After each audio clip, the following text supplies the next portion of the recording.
Alors, dans cette vidéo, je vais essayer d'expliquer comment cette fois-ci appliquer un pourcentage. Il y a une autre vidéo qui explique comment calculer un pourcentage, et puis il y en aura une troisième, comment retrouver le tout par rapport à une partie. Donc ici, on est sur comment appliquer un pourcentage, c'est-à-dire qu'on le connaît, ce pourcentage, ça peut être un pourcentage de réduction, un taux d'intérêt dans une banque, etc., etc. On le connaît et on souhaiterait savoir, par exemple, le montant de la réduction, le montant du prix réduit, le montant des intérêts qu'on obtiendra en déposant telle somme d'argent sur un compte, etc., etc. Donc ici, un petit problème qui reprend un petit peu tout ça. Alors, les fautes d'orthographe sont volontaires pour éviter les placements de produits. Sur Internet, un iPhone est affiché au prix de 450 €. Au moment des soldes, une réduction de 40% est accordée sur tous les articles du site.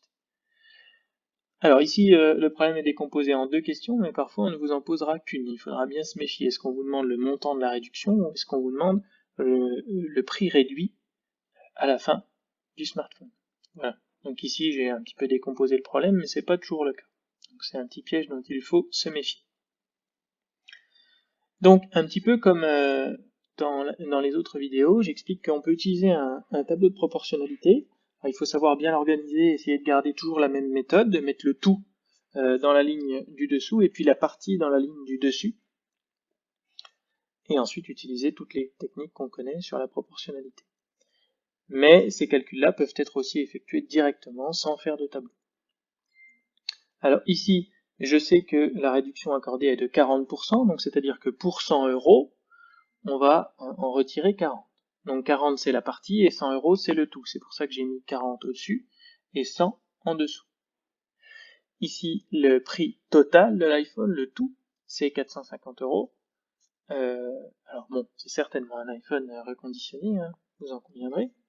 Donc 450 €, je vais aussi le mettre en face, le 100, dans le tout, la totalité. Et ce que je veux regarder, c'est quelle partie de ces 450 € là, je vais retirer.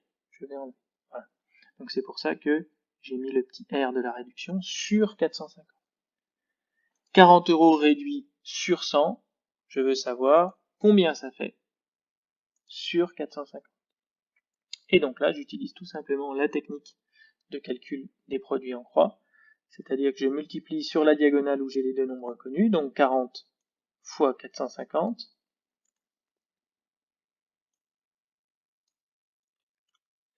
divisé par le dernier nombre, la dernière valeur, c'est-à-dire 100.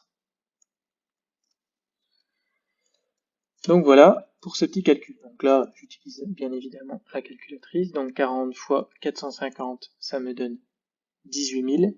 Et 18 000 que je vais diviser par 100, ça va donner 180 €. Exactement, ici ça tombe juste. Donc la réduction est de 180 € et on n'oublie pas de donner le prix réduit.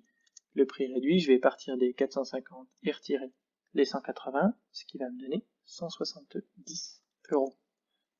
450 moins 180 égale 270 €. Donc voilà comment s'en sortir avec un tableau de proportionnalité. Mais comme je vous le disais, on peut aussi contourner ce tableau-là pour gagner un peu de temps quand on est à l'aise avec tout ça.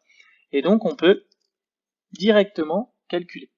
Comment on calcule directement? On sait qu'on va vouloir 40%, 40 sur 100. Eh bien on les écrit. 40 sur 100. Ça, c'est ma réduction. Et je sais que je veux 40% de... Je veux 40% de 450 €. Et ce 2, là, en mathématiques, ce mot 2 se transforme en une seule opération, l'opération multiplier. Quand je cherche à regarder une proportion de quelque chose, donc 40%, c'est une fraction qui représente une proportion. Quand je cherche à regarder une proportion de quelque chose, je vais faire une multiplication. Donc je vais transformer ce 2 en un signe multiplié. Donc je vais faire 450 fois 40 sur 100. Et donc ça va bien évidemment me donner exactement le même résultat, 180 €, et je ferai de toute façon après la soustraction pour trouver 270 mots au final. Voilà, j'espère que cette petite vidéo a pu vous aider à comprendre comment appliquer un pourcentage. Et n'hésitez pas à consulter les autres ou à poser des questions si besoin. Au revoir.